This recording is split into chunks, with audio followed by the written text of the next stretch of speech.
तो पिछली क्लास में हम लोगों ने देखा था और पिछली वीडियो में यूट्यूब के लिए एंग्लो मैसूर वॉर।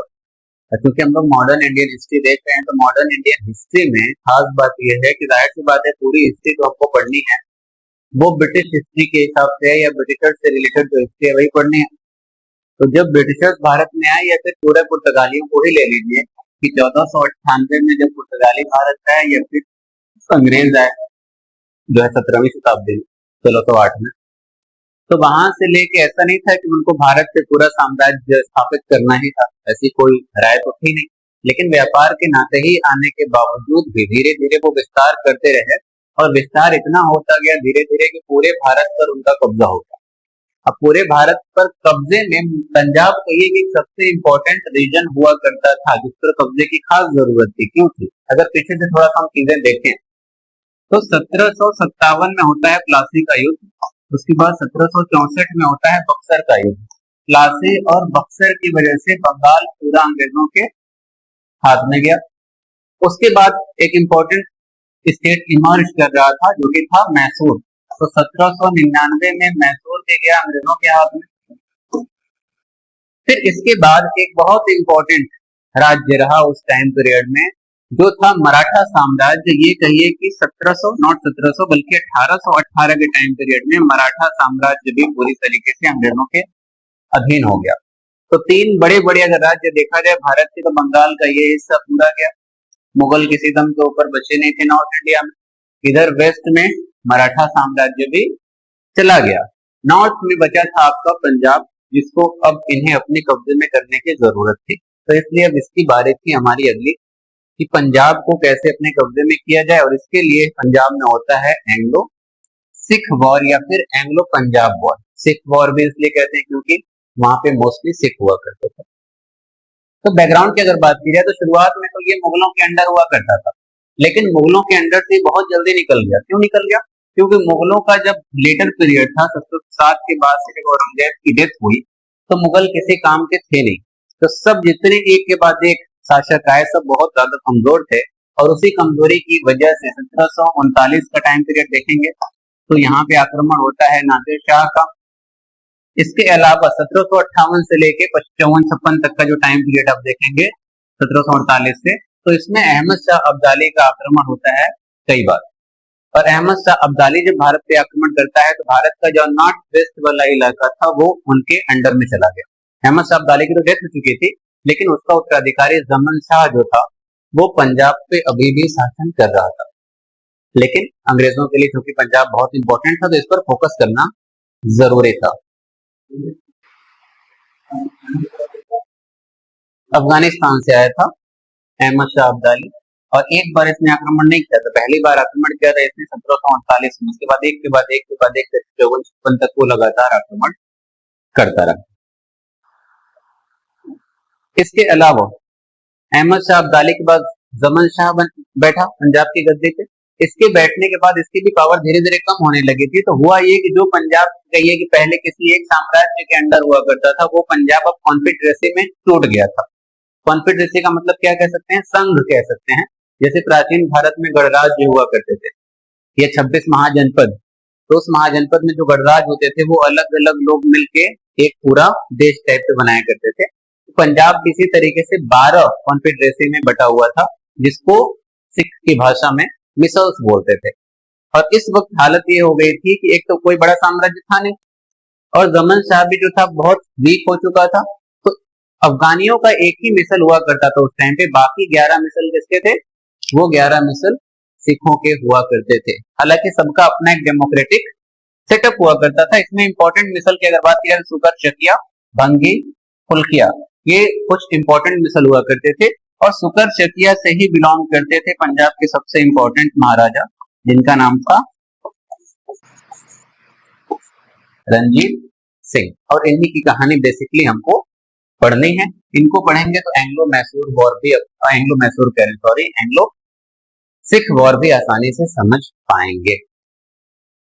तो राइज ऑफ रणजीत सिंह, इनके पिता का नाम था महान सिंह। इनकी डेथ के बाद, अभी ये बिल्कुल बच्चे थे, लेकिन चूंकि पिता की डेथ हो गई थी तो हर मिसल का एक रूल होता है, मिसल में कोई भी लीडर मरा या सरदार मरा तो उसके बाद अगला उसका बेटा उत्तराधिकारी बनता है। तो इसलिए रणजीत सिंह की बारी आ गई थी।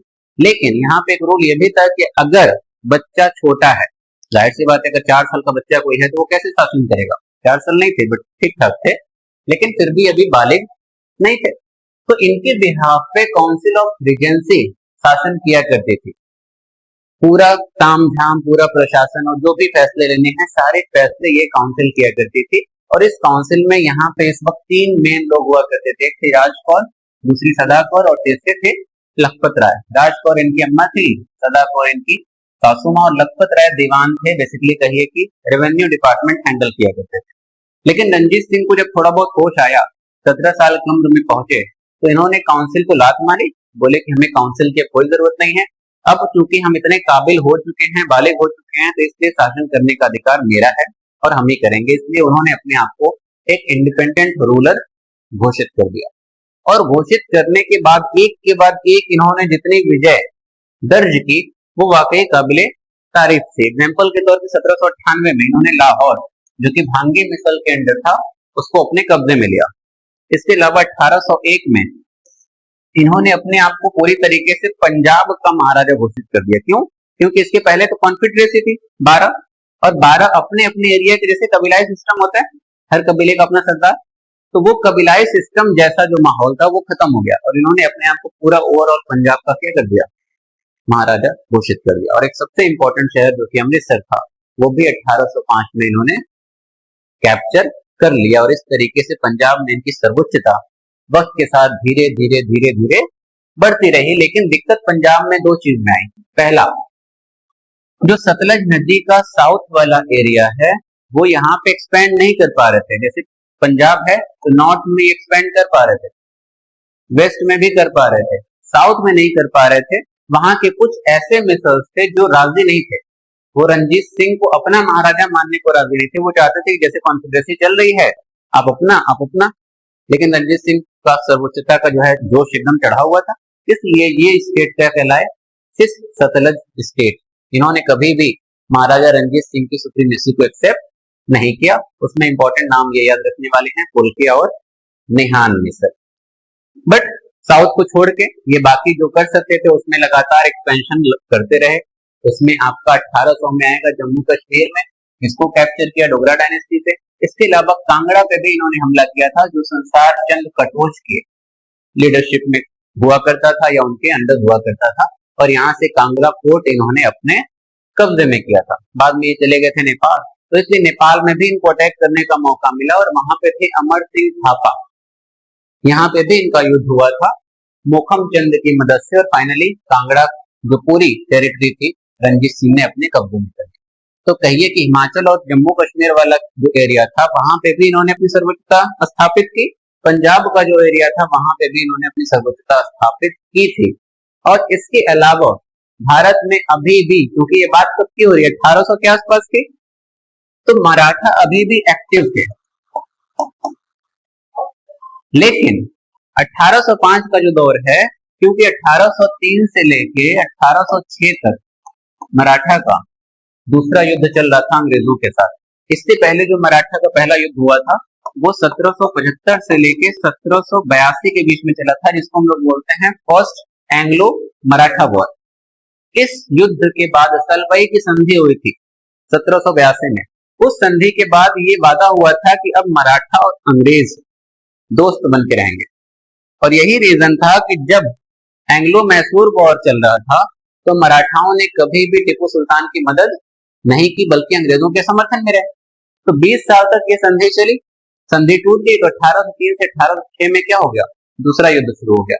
तो इस युद्ध के दौरान जसवंत राव होलकर जो कि मराठा सरदार थे, वो पहुंचे रंजीत सिंह के पास, क्योंकि वो जानते थे कि रंजीत सिंह का वर्चस्व ठीक ठाक है, तो अंग्रेजों से मिलके, मतलब अंग्रेजों के खिलाफ रंजीत सिंह से मिलके लड़ा जा सकता है। लेकिन रंजीत सिंह ने इसका खुला इनकार कर दिया। वो तो बड़ा भड़क गए, गाली गलौज भी उन्होंने किया और उन्होंने जसवंत राव होलकर को मना कर दिया। तो इस तरीके से कोई रिलेशन यहाँ पे नहीं बना। लेकिन एक टर्निंग पॉइंट आता है 1809 में।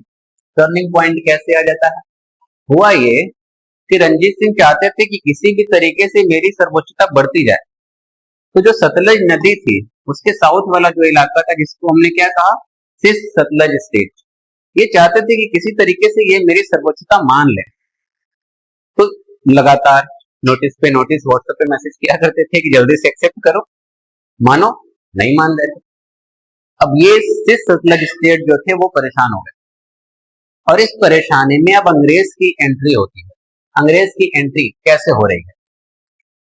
डेविड ऑक्टर लोनी ये पहुंच गए तुरंत सिर्फ सतलज स्टेट के पास, क्योंकि सिर्फ सतलज स्टेट और अंग्रेजों की एक आपस में अंडरस्टैंडिंग हो गई थी, एक समझौता बेसिकली हो गया था, और अंग्रेजों ने एकदम खुले तौर पे बोल दिया था कि अगर सिर्फ सतलज स्टेट पर किसी ने हमला किया तो ऐसा माना जाएगा कि वो हमला ब्रिटिश साम्राज्य पे हुआ।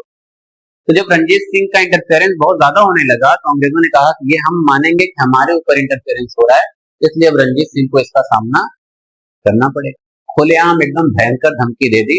अब रंजीत सिंह भी थोड़ा भी स्टेबल नहीं थे, तो उन्होंने कहा कि ठीक है, हम समझौते के लिए राजी हैं, और ये समझौता अल्टीमेटली हो गया आपका 1809 में, जिसे क्या कहा गया? Treaty of Amritsar.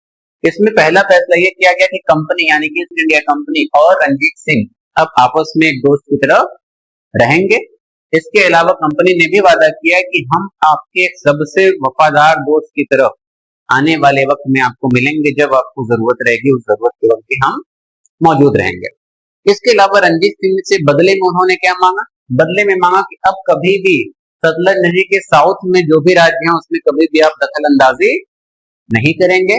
नॉर्थ में आप जितना चाहें उतना फैलिए, वेस्ट में जितना चाहें आप उतना फैलिए, लेकिन साउथ में नहीं फैलेंगे। अब साउथ में क्यों नहीं फैलेंगे? जाहिर सी बात है, ये भारत है आपका, तो साउथ में कितना ही चले जाएंगे। इधर पहाड़ है, हिंदू कुश की पहाड़ियां हैं, और इसके अलावा ये पूरा हिमालय है, इधर इंसान फैलेगा। मेन तो फैलना इधर ही है, और ये चाहते थे कि अंग्रेज हम नीचे ही फैले हुए रहें, तो रंजीत सिंह को बेसिकली उन्होंने सुना ही लगाया।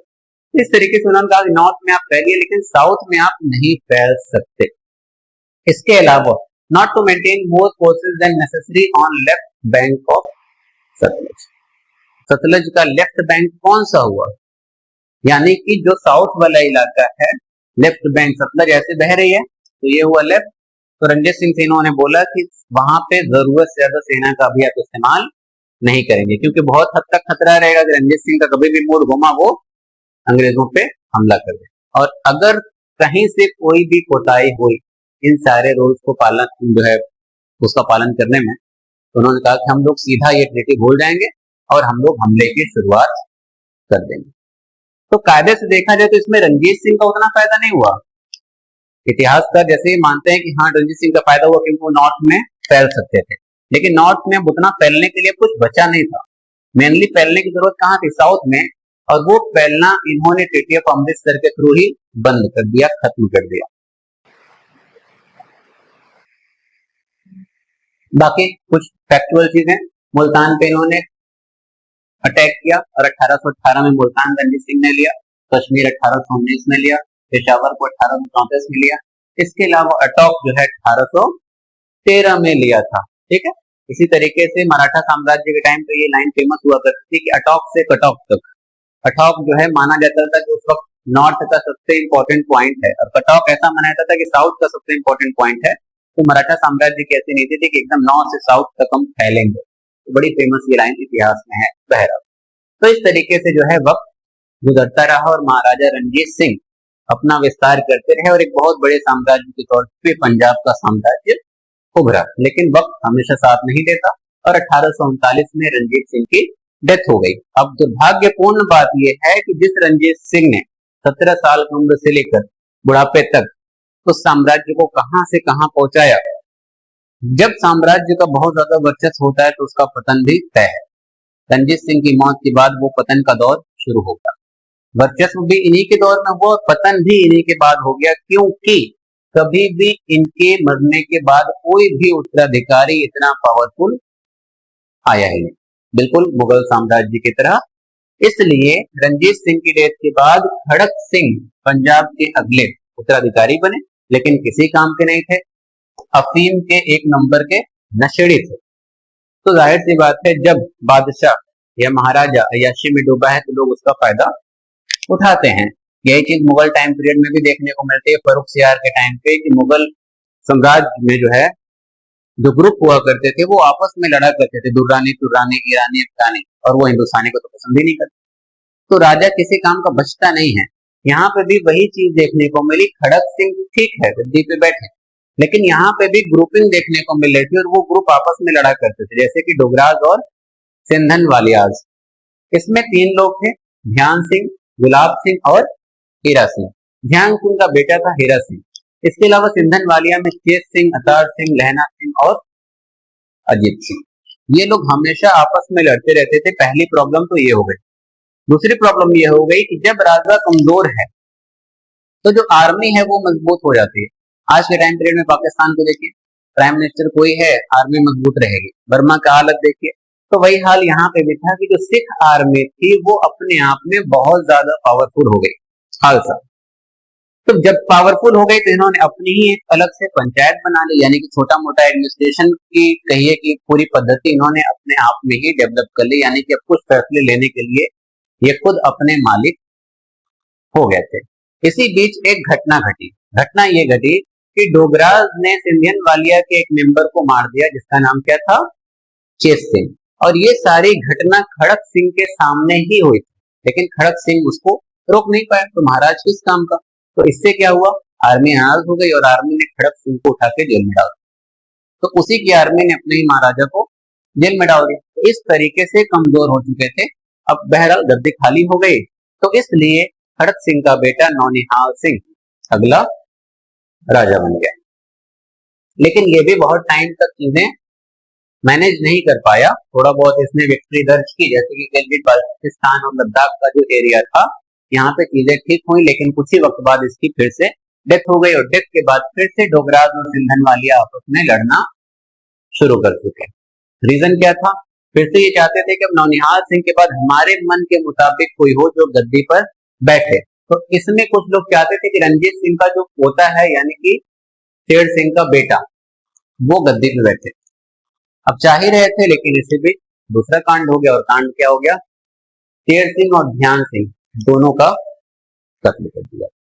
तो फिर फाइनली अब कोई गद्दी पे बैठने लायक नहीं था, लेकिन रंजीत सिंह का एक बेटा था जो कि अभी बच्चा था, जिसका नाम क्या था, दलीप सिंह।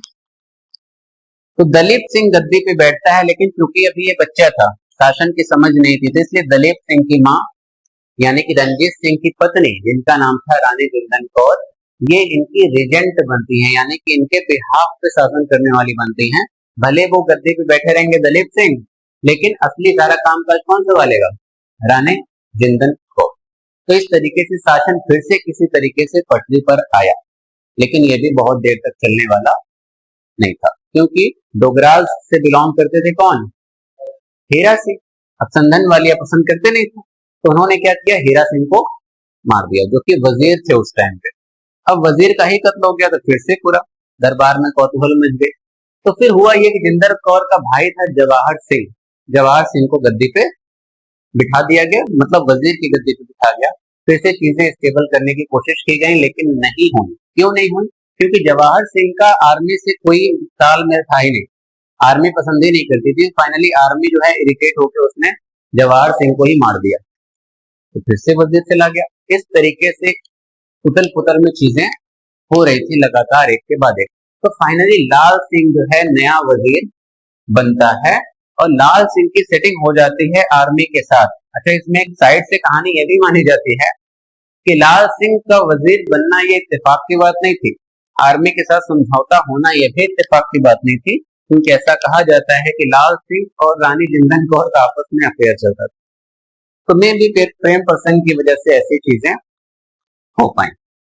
तो कंपनी से भी समझौता हो गया, रानी जिंदन कौर भी एकदम रिलैक्स हो गई, लाल सिंह भी वजीर बन गए। लेकिन दलीप सिंह आखिरी महाराजा रहे, इसके बाद कोई और महाराजा बन ही नहीं पाया। क्यों नहीं बन पाया? क्योंकि एंग्लो सिख वॉर की शुरुआत हो गई, दो एंग्लो सिख वॉर होते हैं, और फाइनली 1849 में पंजाब अंग्रेजों के अधीन हो जाता है।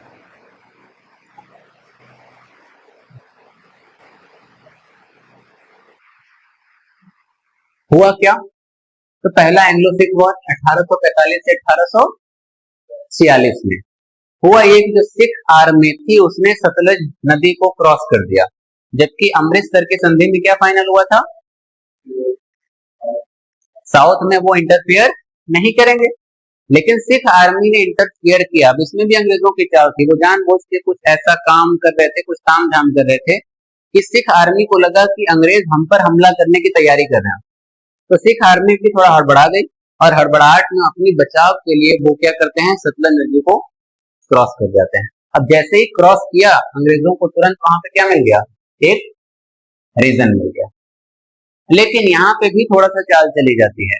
लाल सिंह और एक मिलिट्री ऑफिसर था जिसका नाम था तेज सिंह, ये सिख आर्मी के साथ धोखा करते हैं और अंग्रेजों के पास पहुंचते हैं। बोलते हैं कि देखो, जो भी तुमको इन्फॉर्मेशन चाहिए पंजाब के अंदर की, वो सारी इन्फॉर्मेशन हम देंगे तुमको। ये हमला जो करने वाले, वो हमला खत्म कर दो, उसको करने की जरूरत नहीं है। और इसमें जिंदन कौर भी कहीं ना कहीं शामिल थे। तो अंग्रेज भी राजी हो गए। उन्होंने बोला कि ठीक है, हम इसके लिए राजी हैं, हम हमला नहीं करेंगे, आप हमको इन्फॉर्मेशन दे दीजिए और दलित जो हैं वो राजा बने रहेंगे और हम भी आप पर कोई हमला नहीं करेंगे। उस वक्त लॉर्ड हार्डिंजे गवर्नर जनरल हुआ करते थे और इस तरीके से हार्डिंजे के पास सारी अंग्रेजों की जो डिटेल थी वो मिल गई। तो युद्ध जो कि प्रॉपर तरीके से चलना चाहिए था, जिसमें कब हार जीत डिसाइड होती, वो युद्ध प्रॉपर तरीके से एंडिंग पर नहीं पहुंचा। बेसिकली ये धोखे की वजह से सिख आर्मी युद्ध लड़े बिना, या कहिए कि प्रॉपर तरीके से लड़े बिना ही युद्ध हार गई। और उसके बाद एक संधि साइन हो जाती है जिसको बोलते हैं ट्रीटी ऑफ लाहौर। और फाइनली संधि साइन होती है युद्ध के बाद ही, जिसका कुछ खास मतलब नहीं था, जिसको बोलते हैं बैटल ऑफ सोग्राम। और संधि में क्या फाइनल हुआ, ये ज्यादा इंपॉर्टेंट चीज है क्योंकि इसने पूरा इतिहास बदल दिया। लाहौर दरबार, लाहौर दरबार क्या था, 1799 में रंजीत सिंह ने, बेसिकली जैसे किसी देश की राजधानी होती है जहाँ से पूरा एडमिनिस्ट्रेशन कंट्रोल होता है, तो वैसे ही पंजाब के लिए इन्होंने लाहौर दरबार बनाया था, जहाँ वो एक अदालत टाइप पे था जो पूरा प्रशासन कंट्रोल किया करता था। तो संधि में ये हुआ कि सतलज नदी के साउथ में लाहौर दरबार अगेन कोई इंटरफेयर नहीं करेगा और उसका कोई उस पर अधिकार नहीं होगा। इसके अलावा बियास और सतलज नदी के बीच की जो भी टेरिटरी और जमीन है वो सब ईस्ट इंडिया कंपनी को ट्रांसफर की जाएगी। बियास और सतलज किसकी ट्रिब्यूटरी है, सिंधु की, ठीक है, सहायक नदी। इसके अलावा अंग्रेजों ने कहा सिख आर्मी से कि हमें 1.5 करोड़ रुपया चाहिए, जो भी आप लोग ये करने की कोशिश में ताम झाम किए हैं, जो भी हमारा पैसा बर्बाद हुआ, उस सब की भरपाई करनी पड़ेगी। कैसे, 1.5 करोड़ रुपए देके, और उसमें भी 50 लाख रुपया कैश देना पड़ेगा। अभी आज के टाइम पे 1.5 करोड़ एक बहुत बड़ी रकम है, तो उस टाइम पे और ज्यादा बड़ी रकम हुआ करती थी। इसके अलावा एक और बहुत बुरी शर्त अंग्रेजों ने रखी, वो ये कि सिख आर्मी में जो पैदल सैनिक हैं उनकी संख्या महज 20,000 रहेगी और जो घुड़सवार हैं उनकी संख्या महज 1200 रहेगी। क्यों रहेगी, क्योंकि इन्होंने उस आर्मी के नंबर को इस हद तक रिड्यूस कर दिया है कि आगे अगर ये हमला करने की कोशिश करें तो भी वो उसमें सफल ना हो पाए। इसके अलावा सबसे इंपॉर्टेंट चीज, लाहौर दरबार में एक ब्रिटिश रेसिडेंट रहेगा। सब्सिडरी अलायंस हुआ करती थी इनकी एक नीति, और उस नीति में एक सबसे इंपॉर्टेंट पॉइंट यही हुआ करता था कि आपके दरबार में जहां से पूरा प्रशासन चल रहा है वहां पे एक ब्रिटिश अधिकारी मौजूद रहेगा। क्या होगा, नहीं होगा, पूरा काम काज कैसे चलेगा, प्रशासन कैसे चलेगा, हर चीज में इसका हस्तक्षेप होता है। तो अगर लाहौर दरबार में कोई अंग्रेज अगर बैठ गया तो इसका मतलब यह है कि पूरा प्रशासन भी इनडायरेक्टली अंग्रेजों के हाथ में ही चला गया। तो भले गद्दी पर कोई बैठा रहे, दलित सिंह को इन्होंने भले राजा मान लिया, लाल सिंह को भले वजीर मान लिया, लेकिन उसका कोई मतलब नहीं है क्योंकि एक रेसिडेंट हेनरी लॉरेंस उनके दरबार में बैठा हो। तो इस तरीके से एक बहुत बड़ी पंजाब के लिए हार साबित हुई। फाइनली दोबारा एक और ट्रीटी होती है और इस ट्रीटी का भी कुछ खास बदलाव नहीं था। हुआ यह था कि सप्लीमेंट्री ट्रीटी मानी जाती है जो लाहौर दरबार की तरफ से बोली गई कि हमें ऐसी चीज चाहिए। क्यों बोली गई, हुआ यह था कि कई सारी ऐसी चीजें हुई जिसको जो है लाहौर दरबार पसंद नहीं कर रहा था। वो चाहता था कि कुछ चीजें चेंज हो। क्या चीजें चेंज करनी थी वो अभी हम बता देंगे। पहली चीज यहाँ पे क्या हुई, उन्होंने कहा कि जितने भी सेना की जो टुकड़ी है, जो सेना मौजूद है लाहौर में, उसमें थोड़ा सा और बढ़ोतरी की जाए क्योंकि दलित सिंह की जान को खतरा है। तो उसकी सेफ्टी के लिए हम चाहते हैं कि ब्रिटिश जो है हमारे यहाँ और सेना भेजे। पहली चीज, 1 साल के लिए ट्रीटी होने वाली थी, कब साइन हुई, 1846 में। बाद में इस ट्रीटी को और आगे बढ़ा दिया गया, 1847 से भी आगे कर दिया गया। इसके अलावा कंपनी बहुत घाटे में चल रही थी, तो कंपनी ने कश्मीर बेच दिया गुलाब सिंह डोगरा को 75 लाख रुपए में, तो ये भी एक बड़ी दिक्कत होने वाली थी। इसके अलावा रानी जिंदन कौर अपोज ब्रिटिश इंटरफेरेंस, रानी जिंदन कौर अंग्रेजों के खिलाफ जा रही थी, संधि जो साइन हुई थी उस संधि से हट के, तो अंग्रेजों को ये बात पसंद नहीं आई, इसलिए अंग्रेजों ने रानी जिंदन कौर को उठा के शेखोपुरा भेज दिया और उनकी पेंशन फिक्स कर दी 48,000 रुपया पर ईयर। तो यानी कि रानी जिंदन कौर जो दलित सिंह के बिहाफ पे मेन शासन कर रही थी, वो कहाँ चली गई, कहानी खत्म हो गई। इसके अलावा काउंसिल ऑफ रीजेंसी को भी इन्होंने रीऑर्गेनाइज किया और वो पूरी तरीके से ब्रिटिश कंट्रोल में शिफ्ट हो गई, यानी कि अब कोई अगर बच्चा भी राजा बने तो भी वो अंग्रेजों के हिसाब से ही सारी चीजें हैंडल होने वाली थी। इस तरीके से आप समझिए कि इनके पास कोई पावर बची ही नहीं थी। और फाइनली ताबूत का आखिरी कील 5 मिनट और, वो क्या है, सेकेंड एंग्लो सिख वॉर 1848 से 1849। इसमें मुल्तान जो रिवोल्ट हुआ वो ज्यादा इंपॉर्टेंट माना जाता है। हुआ क्या था, यहीं पे उस रिक्वेस्ट की बात थी। उस टाइम पे मुल्तान का गवर्नर कौन था, मुलराज, जो सिख साम्राज्य का ही हिस्सा था, उनका गवर्नर था, अंग्रेजों का गवर्नर नहीं था। दिक्कत क्या हुई कि अंग्रेजों ने तुरंत बोला मुलराज से कि देखो हमको 20 लाख रुपया चाहिए लाहौर दरबार से। मुलराज ने बोला किस खुशी में चाहिए, उन्होंने बोला कोई खुशी नहीं, नजराना चाहिए, गिफ्ट चाहिए। उन्होंने बोला कि नहीं मिलेगा। दूसरी शर्त उन्होंने लगा दी, एक और क्या, कि territory north of Ravi transfer, Ravi के नॉर्थ या उत्तर में जो भी जमीन है वो ईस्ट इंडिया कंपनी के हवाले करनी होगी। इसके अलावा जो भी रेवेन्यू था टैक्स का, उस टैक्स को भी इन्होंने 1/3 तक बढ़ा दिया। मुलराज बोले कि ना हम ये बढ़ा पाएंगे, ना ये जमीन दे पाएंगे, और ये 20 लाख रुपया तो कत्ता ही नहीं दे पाएंगे, क्योंकि ये हमारी कैपेबिलिटी है ही नहीं, हम उतने पावरफुल भी नहीं है, ना हमारे पास उतना पैसा कि हम ये सारी चीजें दे दें, और दे भी दिए तो फिर हमारे पास बचेगा क्या। तो वो मना कर दिए। मना करने की वजह से क्या हुआ कि एक रिवोल्ट हो गया। रिवोल्ट कैसे हुआ, कहन सिंह मान को भेजा गया गवर्नर के तौर पे, ब्रिटिश ऑफिसर्स के साथ ये निकले थे, और रास्ते में 2 ऑफिसर कौन थे, पैट्रिक और लेफ्टिनेंट एंडरसन। अब पंजाब की जनता ऑलरेडी बहुत गुस्से में थी, मुलराज भी ऑलरेडी बहुत गुस्से में था, तो वहां के लोगों ने गुस्से में इन दोनों ऑफिसर का कत्ल कर दिया। अब जब कत्ल कर दिया तो लोग अंग्रेज भड़क गए। उसके बाद जो माथापच्ची हुई, जो लड़ाई झगड़ा हुई, उसे ही इतिहास में जाना जाता है क्या, मुल्तान रिवोल्ट के नाम पे। और यही मुल्तान रिवोल्ट दूसरे एंग्लो सिख वॉर की वजह बना। उस टाइम पे गवर्नर जनरल कौन था, लॉर्ड डलहौजी। ब्रिटिश कमांडर कौन था, लॉर्ड गॉ।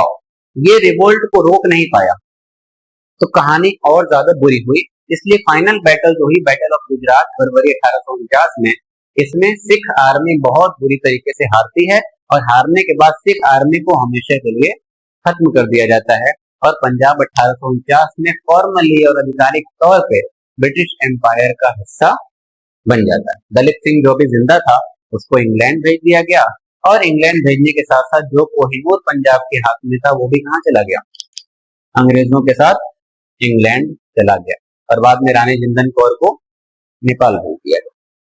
इस तरीके से पंजाब हमेशा के लिए अंग्रेजों के कब्जे में चला गया, तब तक जब तक कि भारत आजाद न हो जाए।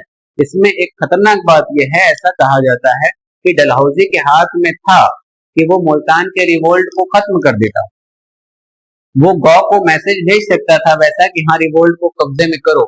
बहुत सारे ऐसे स्टेप थे जिसको लिए जा सकते थे, लेकिन डलहौजी एक नंबर का मक्कार आदमी था। वो बस मौका तलाश कर रहा था कि कैसे हालात बिगड़े और खराब प्रशासन के नाम पे हम पंजाब को अपने कब्जे में ले लें, और इसीलिए उसने जानबूझ के उस रिवोल्ट को बढ़ने दिया और खराब प्रशासन के नाम पे पंजाब को अपने कब्जे में कर लिया। तो इसलिए बहुत इंपॉर्टेंट स्टेट जो नॉर्थ में था वो भी अंग्रेजों के कब्जे में चला गया।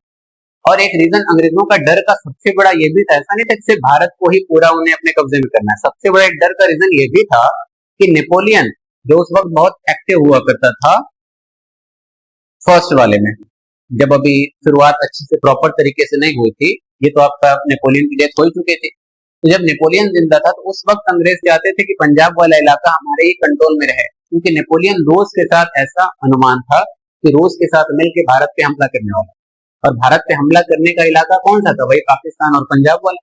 तो वो चाहते थे कि वो हमारे कब्जे में आएगा तो कोई और एंट्री मार ही नहीं सकता। तो ये सारी पूरी कहानी थी। इस तरीके से पंजाब भी उनके कब्जे में चला गया।